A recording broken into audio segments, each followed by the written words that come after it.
Sambungan 3 hari 2 malam dekat Monkey's Canopy ni, lengkaplah cerita aku kalau kita tak cerita pasal breakfast dia kan. Tempat kita nak breakfast adalah dekat Sticks and Barrel ni, buka 7 pagi sehingga pukul 10.30 pagi. Macam biasa, semua perjalanan dalam ni kita akan menaiki buggy. So korang akan menikmati pemandangan yang ada dekat Monkey's Canopy ni. Sampai je dekat Sticks and Barrel ni, tempat dia memang sangat luas dan memang boleh untuk keseluruhan orang yang tinggal dekat sini lah. Jadi macam biasa kita nak reveal makanan yang ada. Korang nak cari telur, macam biasalah, semua jenis telur korang nak pun ada. Nak mi kari, mi sup pun ada. Anak-anak nak cereal pun ada. Buah-buah pun macam-macam jenis kat sini. Lepas tu bahagian salad dengan sos-sos yang ada pun ada. So makanan pagi dia macam-macam dan sangat banyak. Bagusnya bila ramai ni, dia siap ada 2 stesen tau. Menariknya pagi ni siap ada nasi kerabu.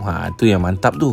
Cuma nasihat kat sini, korang kenalah datang awal sikit. Janganlah datang terlambat sebab nanti ramai. Ataupun korang datang lewat sikit. Sebab bayangkanlah dekat sini ada 300 bilik. Semua nak datang makan kan. Tapi banyak tau pilihan makanan yang ada kat sini. So kalau kita breakfast dekat Monkey Canopy ni, walaupun korang duduk 3 hari 2 malam, makanan kedua-dua pagi tu berbeza sebenarnya. So siapa pernah datang sini, cuba komen. Sedap tak dia punya breakfast?